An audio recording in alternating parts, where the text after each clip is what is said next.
ఘట్టంగా ఆ కవాతు ప్రారంభమై చివరికి అమరవీరుల జ్ఞాపక చిహ్నమైనటువంటి సెక్రటేరియట్ ముందున్నటువంటి అక్కడికి చేరుకొని 8 గంటలకు ముగింపు జరుగుతుంది. మరుసటి రోజు మరి ప్రొద్దున్నే తెలంగాణ భవన్లో 2వ తేదీ నాడు 9 గంటలకు జాతీయ జెండా ఆవిష్కరణ, దాంతోపాటు మా పార్టీ బీఆర్ఎస్ పార్టీ జెండా ఆవిష్కరణ కూడా, జెండాను ఎగిరేయడం కూడా జరుగుతుంది. జాతీయ జెండాను ఎగిరేయడం, పార్టీ జెండాను ఎగిరడం కూడా జరుగుతుంది. దానికి కొనసాగింపుగా బీఆర్ఎస్ పార్టీ అధ్యక్షులు కేసీఆర్ గారు 11 గంటలకు తెలంగాణలోని అన్ని జిల్లాల నుంచి వచ్చినటువంటి మా పార్టీ నాయకుల చేత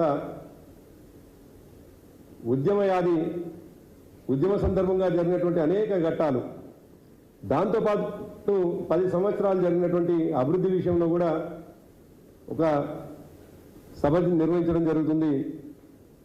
దాని కొనసాగింపుగా దాంట్లో భాగంగానే పక్కనే ఉన్నటువంటి కళింగ ఫంక్షన్ హాల్లో తెలంగాణ ఉద్యమ యాదికి సంబంధించినటువంటి ఫోటో ఎగ్జిబిషన్ కూడా నిర్వహించడం జరుగుతుంది.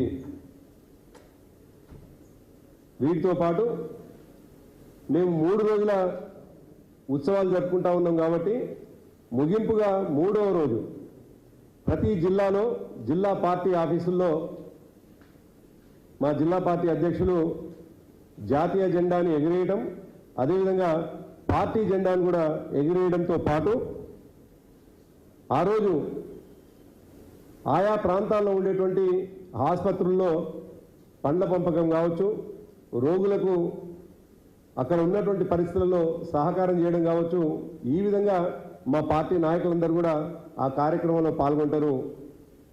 మరి తెలంగాణ ఉద్యమం జరిగినటువంటి సందర్భంలో తెలంగాణను కాంక్షించినటువంటి, తెలంగాణ రావాలని బలంగా కోరుకున్నటువంటి ఉద్యమ సంస్థ, ఉద్యమ నాయకులు ఒకవైపు 3 రోజుల ఉత్సవాలు నిర్వహిస్తూ ఉంటే, ఉత్సవాలు జరుపుకుంటుంటే, ఇవాళ ఈ ప్రభుత్వం దుర్మార్గంగా అనేక కార్యక్రమాలకు, అనేక దుర్మార్గమైనటువంటి ఆలోచనలకు లేపడం అనేటువంటిది బీఆర్ఎస్ పార్టీ తీవ్రంగా ఖండిస్తూ ఉన్నది. ఇప్పటికే వినపడతా ఉంది అక్కడక్కడ. ఇప్పటికే అధికారిక చిహ్నమైనటువంటి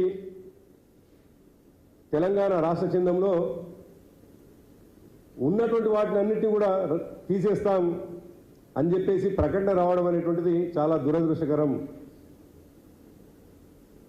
ఒకవేళ ఆనాటి ఇప్పుడున్నటువంటి ఉద్యమ చిహ్నంలో, మన రాష్ట్ర చిహ్నంలో ఉద్యమానికి సంబంధించిన ఆనవాళ్ళు కావచ్చు,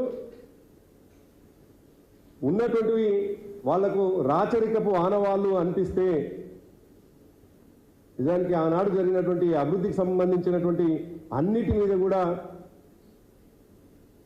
వాళ్ళు ఆనాటి జ్ఞాపకాలని, ఆనాటి అభివృద్ధిని కూడా చనిపేసేటువంటి ప్రయత్నం చేస్తున్నారా అనే అనుమానం కూడా కలుగుతుంది. ఇవాళ కాకతీయులకు సంబంధించినటువంటి కళా తోరణాన్ని తీసేస్తాం అని చెప్తున్నటువంటి ప్రభుత్వం, మరి కాకతీయులు కట్టినటువంటి గొలుసు కట్టు చెరువులు కూడా తీసేస్తారా? వాటిని కూడా విధ్వంసం చేస్తారా? ఆనాడు నిర్మాణం చేసినటువంటి దేవాలయాలు, అనేక దేవాలయాలు ఉన్నాయి, వాటిని కూడా ధ్వంసం చేస్తారా? అదేవిధంగా అసఫ్జాయిల కాలం కావచ్చు, గోల్కొండ నవాబుల కాలంలో కావచ్చు జరిగినటువంటి అభివృద్ధిలో భాగమైనటువంటి హైదరాబాద్ నగరానికి సంబంధించినటువంటి ఆనవాళ్ళను కూడా చెరిపేయాలనుకుంటుందా ఈ ప్రభుత్వం అనేటువంటి విషయాన్ని ఇవాళ ప్రజలకు సమాధానం చెప్పాల్సినటువంటి అవసరం ఉన్నది. మేము 10 సంవత్సరాలు కోరుకున్నది ఈ రాష్ట్రం అభివృద్ధి జరగాలని కోరుకున్నాం. కానీ ఈ రాష్ట్ర ప్రభుత్వం వచ్చిన వెంటనే విధ్వంసం వైపు, అనేక చిహ్నాలని గుర్తు లేకుండా చేసేటువంటి ఒక దుర్మార్గమైనటువంటి ప్రయత్నం చేస్తుండడాన్ని బీఆర్ఎస్ పార్టీ తీవ్రంగా ఖండిస్తూ ఉంది.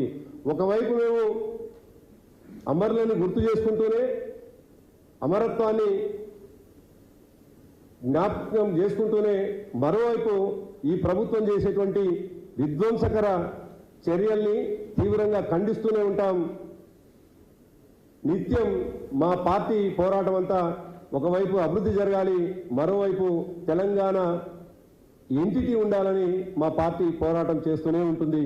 కాబట్టి ఇవాళ బీఆర్ఎస్ పార్టీ తీసుకున్నటువంటి ఈ 3 రోజుల కార్యక్రమంలో తెలంగాణ వ్యాప్తంగా ఉన్నటువంటి పార్టీ నాయకులు, కార్యకర్తలు, తెలంగాణ ఉద్యమ సందర్భంగా బీఆర్ఎస్ పార్టీ వెంట నడిచినటువంటి వాళ్ళు, కేసీఆర్ గారికి భుజం తట్టి ముందుకు నడిపించినటువంటి వాళ్ళు, వారితో పాటు భుజం కలిపి నడిచినటువంటి వాళ్ళు అందరూ కూడా ఈ ఉద్యమ యాదిలో అభివృద్ధి జరిగినటువంటి 10 సంవత్సరాల జ్ఞాపకంలో భాగస్వామ్యం కావాలని చెప్పేసి పేరు పేరున విజ్ఞప్తి చేస్తూ ఈ 3 రోజుల కార్యక్రమాన్ని విజయవంతం చేయాల్సిందిగా విజ్ఞప్తి చేస్తా ఉన్నాను.